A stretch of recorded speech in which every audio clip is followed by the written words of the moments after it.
Olá, seja bem-vindo ao MP com Você, um programa do Ministério Público do Estado do Espírito Santo feito em parceria com a Assembleia Legislativa. Hoje estamos recebendo aqui nos estúdios da TV Assembleia o promotor de justiça Dr. Matheus Leme Novaes. Ele, que é promotor de justiça da Promotoria de Justiça de Alegre, está atuando lá atualmente. Seja muito bem-vindo, doutor. Muito obrigado, Rubens. Obrigado pelo convite e por esse espaço aqui. E nós vamos falar exatamente sobre direitos da infância, direito das crianças. Doutor, para a gente começar aqui, o senhor defendeu recentemente uma dissertação de mestrado que envolve a questão da gravidez na adolescência. Como é que foi isso? Qual foi esse processo para se chegar a essa dissertação? Nós estamos atuando já desde 2016 na comarca de Alegre, de Ibitirama e no entorno ali, em outras comarcas também. E nós sempre percebemos que o direito à educação é um dos direitos que mais repercute na sociedade, porém com maior dificuldade de se ver implementado nos termos que a Constituição assim o define. O que era muito corriqueiro em nossa atuação, tanto no Ministério Público, no atendimento às pessoas, às famílias, como também nas audiências, nas varas judiciais da infância, nas varas de família, era perceber o seguinte, que o nosso público, as pessoas que iam lá demandar alimentos, ou que estavam numa situação de risco de vida, até mesmo por estar em violação de direitos em relação aos pais, nós percebíamos que havia algo em comum. As mães eram geralmente pessoas que não tiveram o estudo completo, muitas vezes analfabetas ainda, ou com muito pouco estudo, e as suas filhas adolescentes também já se evadindo da escola e em virtude de uma gravidez precoce. Quando você chegava e olhava para o tronco, para a ascendência, a mãe, a avó, a gente via uma repetição disso. Isso muito nos intrigava, porque, afinal de contas, a Constituição já tem desde 88, né? Exato. O direito à educação não é uma novidade. Então, o que fazia aquilo permanecer? E até onde era a gravidez, na adolescência, estamos chamando muitas vezes de gravidez precoce, que era o causador disso e como isso interagia? Diante dessas indagações, na verdade, e tendo uma coisa juntou a outra, há em Alegre um campus da UFES. Sim. E existe um programa lá de educação, de ensino e educação, da educação básica especificamente, onde uma das suas linhas são as políticas públicas de educação. Perfeito. Então, nós percebemos que daria para a gente levar essa situação bem cruel, né, de Agora, vulnerabilidade. Doutor, desculpe interromper, mas essa é uma questão recorrente? Isso está no dia a dia? Sim. E no interior capixaba, ainda mais naquela região do Caparaó, nós temos um problema de IDH. Ibitirama, por exemplo, um dos menores IDHs do estado, acho que pareado por Divino São Lourenço. Alegre também tem um IDH um pouco mais alto, mas não tanto. E infelizmente, é uma realidade que se repete. É como se fosse um ciclo de vulnerabilidade. E havendo essa possibilidade de se lançar o estudo numa pesquisa da UFES, né, que é uma entidade de renome, nós fizemos essa busca, né? Levamos a questão do entrelaçamento da gravidez precoce, ou a gravidez na adolescência, e como ela repercute no desempenho estudantil dessas adolescentes. E se levaria ou não à evasão, como isso acontecia. Agora, esse tema é muito interessante, exatamente por se tratar de uma política pública para o Ministério Público. Como é que o senhor avalia essa situação? Então, o Ministério Público, por força do nosso perfil constitucional, ele é o defensor da sociedade e dos direitos e garantias fundamentais da sociedade. Não só os individuais, como os sociais. A gente sabe muito bem que os primeiros direitos que foram garantidos foram aqueles direitos individuais, o direito de vida, o direito de liberdade, mas logo ao seguir, né, na evolução dos direitos, vieram os direitos sociais que hoje tanto se demanda, que é o direito à saúde e à educação, além dos direitos trabalhistas, mas esses dois, saúde e educação, são os direitos que estão no papel já há bastante tempo, já são reconhecidos como direitos fundamentais do ser humano, mas que ainda tem muito caminho até ver percorrido e implementado de forma prática. E nesse sentido, na nossa Constituição, o Ministério Público é o órgão constitucional para a defesa e promoção do direito social fundamental à educação. Não só à educação, mas ao acesso e permanência na educação. Agora, de forma efetiva, como que o Ministério Público pode fazer essa cobrança?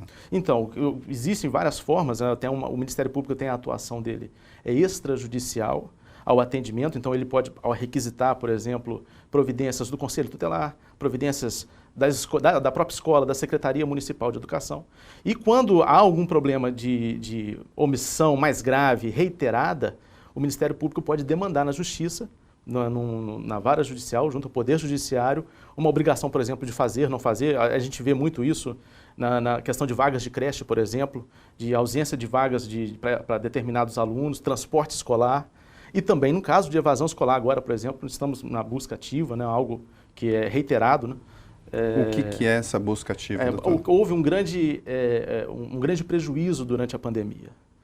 A evasão escolar, isso inclusive refletiu na pesquisa nossa, a evasão escolar que já existia, ela foi maximizada durante a pandemia.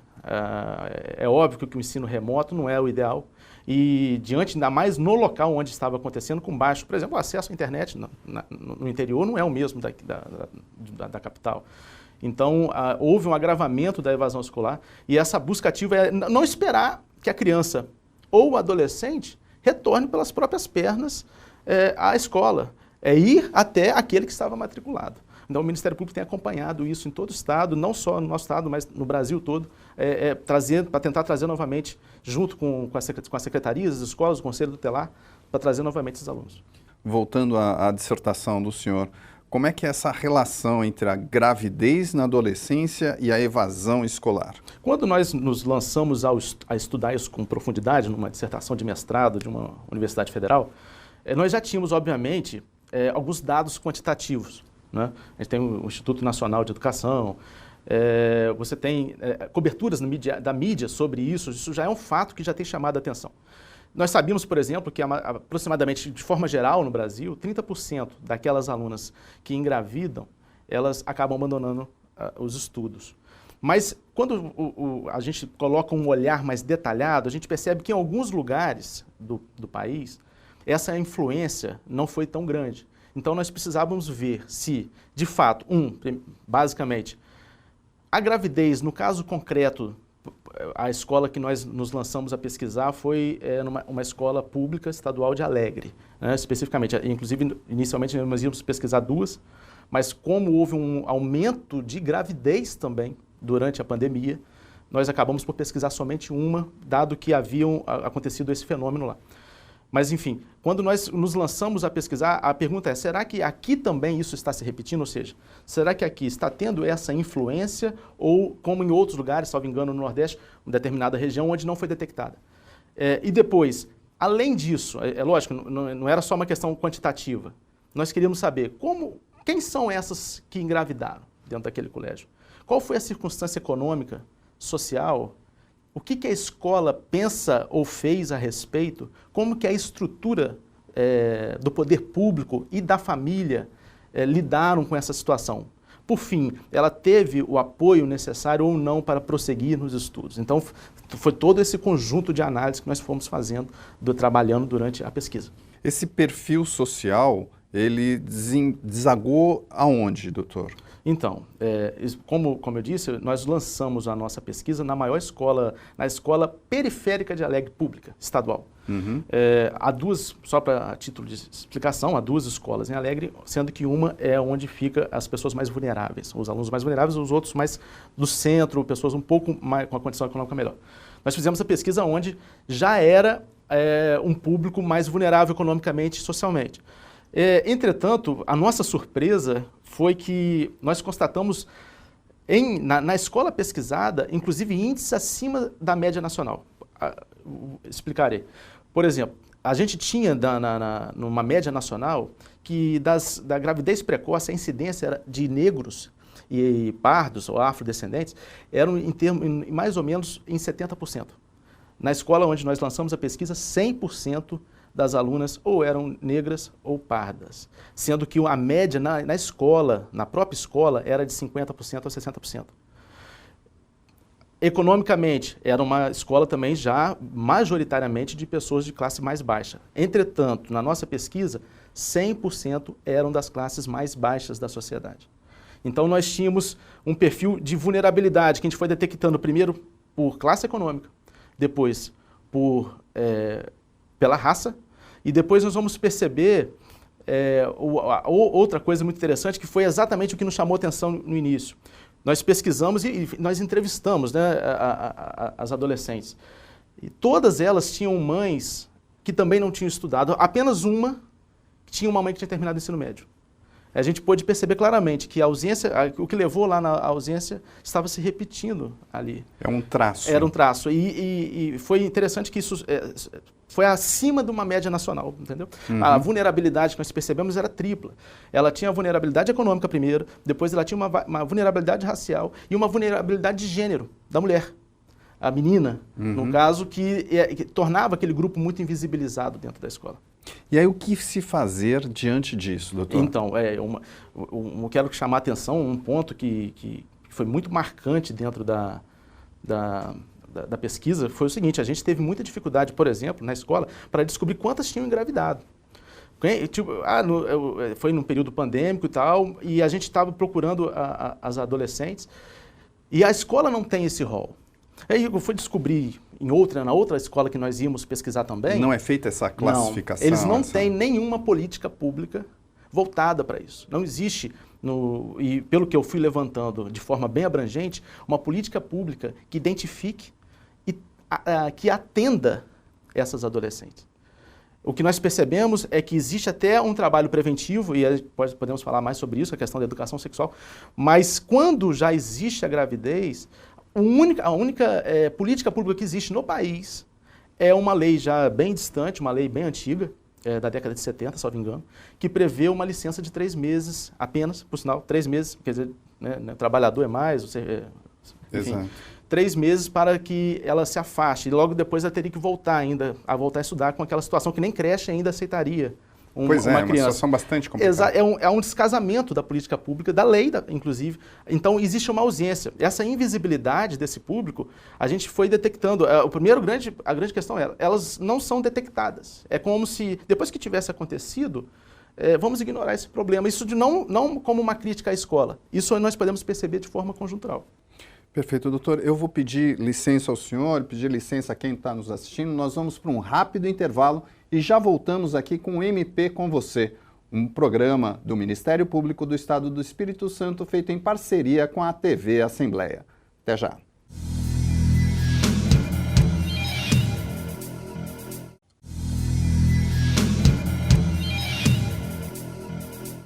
Estamos de volta com o MP com você, um programa feito pela Assessoria de Comunicação do Ministério Público do Estado do Espírito Santo em parceria com a Assembleia Legislativa.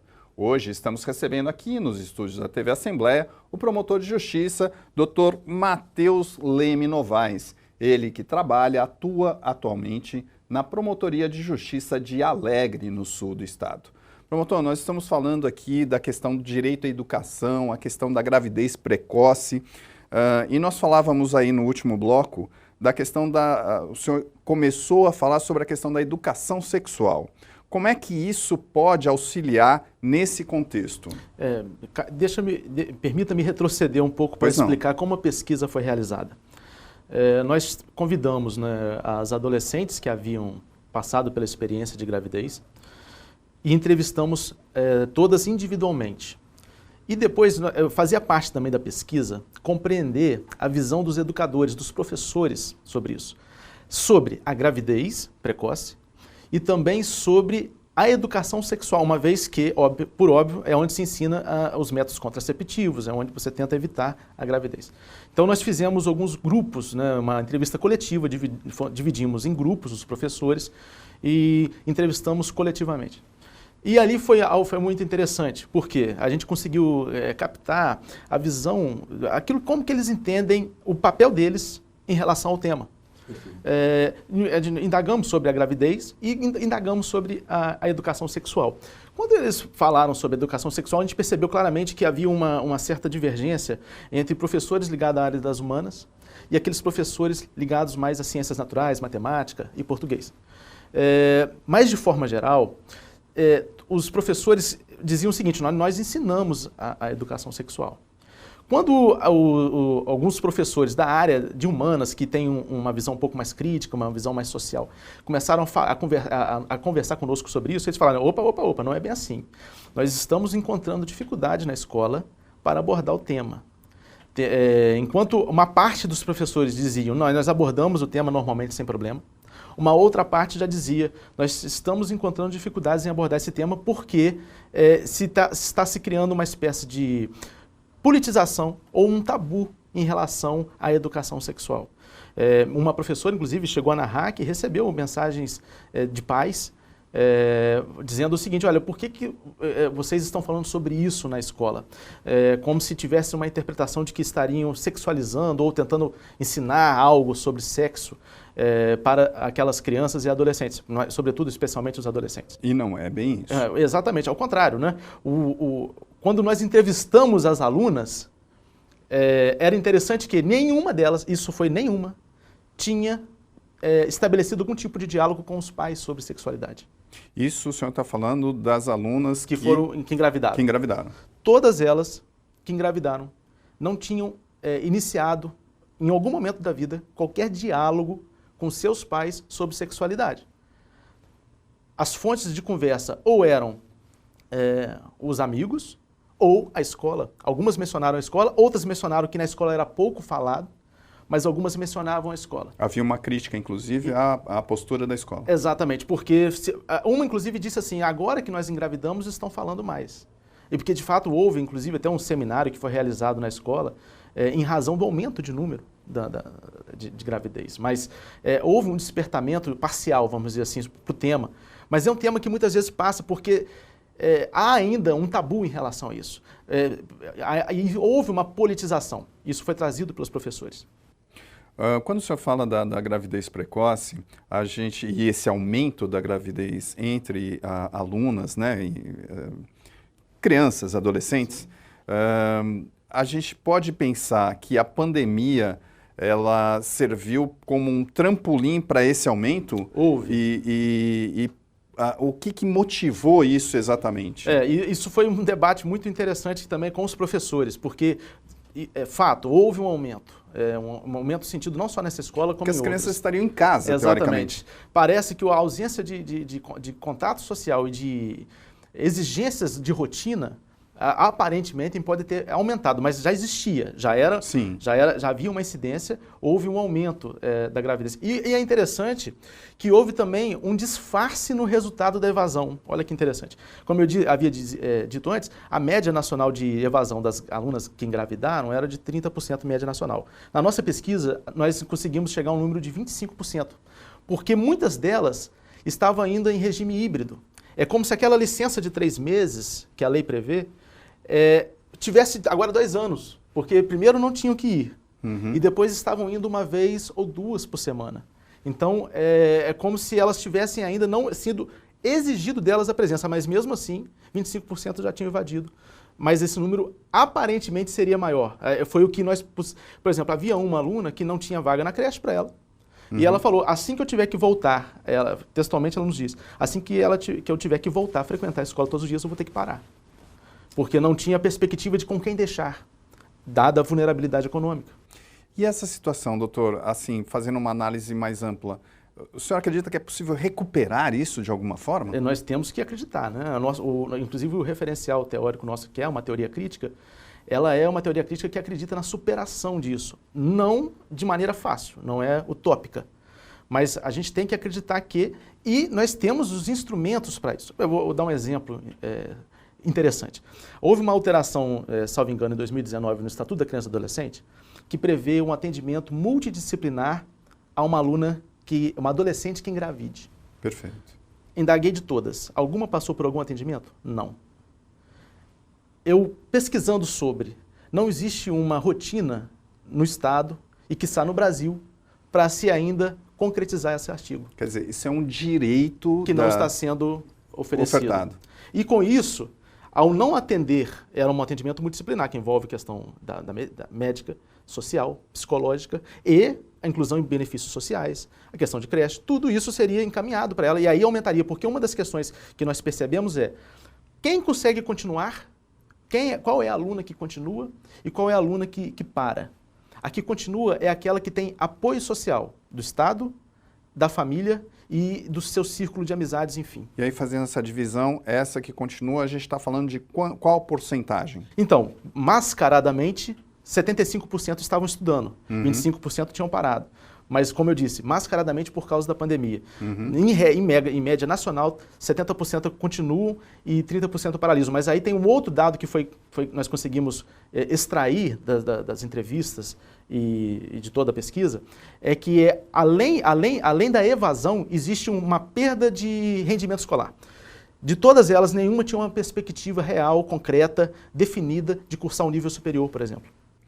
Há uma dificuldade natural, né, doutor? Me parece. Quer dizer, a adolescente passa a ter uma responsabilidade muito maior para com uma criança.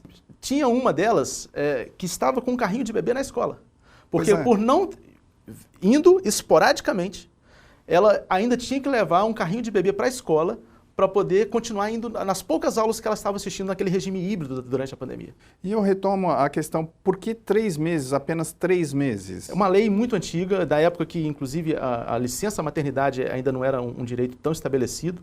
Então, é algo a ser pensado, revisto, inclusive entrou nas nossas considerações finais. Né? Fica aí, inclusive, como a gente chama no direito de lege ferenda, precisamos debater isso, inclusive com a Assembleia Legislativa do Estado, e tentar buscar algo que, se não for no Brasil, pelo menos no Estado, a gente consiga fazer. De que forma a sua pesquisa pode contribuir ainda mais para essa discussão na sociedade? Então, o nosso primeiro objetivo era entender como acontecia. Né? Dentro de um mestrado acadêmico, ao contrário, por exemplo, de um mestrado profissional, nosso objetivo não era resolver aquela questão específica, mas era lançar luz refletir sobre como acontecia e aí se pensar saídas. Exato. E nós conseguimos, eu acredito, primeiro, nós identificamos que na escola pesquisada e, aparentemente, na abrangência estadual, nós não temos política pública para esse público, senão nacional. Elas não são identificadas e atendidas. Então, nós já temos algo para trabalhar. Nós percebemos que esse atendimento multidisciplinar previsto recentemente no Estatuto da Criança e Adolescente não está sendo cumprido. Por exemplo, existe uma previsão de uma Semana Nacional do Combate à Gravidez Precoce. Está no Estatuto, ela é em fevereiro que seria realizada. Perguntei, alguma vez a gente nem sabia que existia essa semana. Então, não existe ênfase nisso. A escola especificamente que nós estávamos pesquisando fez até um seminário por ter despertado, mas e as outras?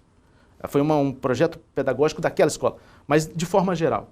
E agora nós temos dentro, por exemplo, da rede estadual do Espírito Santo, nós já temos assistentes sociais e psicólogos trabalhando na rede. Então, é algo que pode ser fomentado, e aí entra a presença do Ministério Público, inclusive, com esse diagnóstico, por exemplo. Então, a gente pode utilizar isso para começar a induzir política pública. E, quem sabe, até uma legislação. E aí a gente pode pensar em todos os níveis, municipal, estadual, Sim. federal? Hoje, com a divisão do ensino, a maioria da incidência de gravidez acontece no Estado, na rede estadual, porque ela é responsável, majoritariamente, pelas séries finais do ensino fundamental e pelo ensino médio. Onde a adolescente já é fértil. Mas quando você chega em Vitória, por exemplo, tem colégio municipal. Então, sim, abrange. Abrange, inclusive, escolas particulares. Por que não? Embora o índice seja muito menor. Porque está ligado à vulnerabilidade econômica e racial. Agora, doutor, vamos pensar aí, é uma questão que está no nosso dia a dia e de que forma promover essa discussão? Nós temos que, um promotor de justiça, por exemplo, ele pode instar a Secretaria Municipal, a Secretaria Estadual, a Superintendência Estadual da sua região, a exatamente promover o direito que já está previsto no Estatuto da Criança e do Adolescente. A fazer a semana de divulgação e conscientização, a fazer a identificação e o atendimento dessas adolescentes e a dar ênfase na educação sexual, tirando o ar de político sobre isso. A educação sexual, método contraceptivo, a adolescente entender quem ela é, tudo que envolve a educação sexual pode ser induzido pelo Ministério Público e pode ser também utilizado na escola. A escola, embora não seja a responsável por superar esse problema, sem a escola esse problema também não é superado.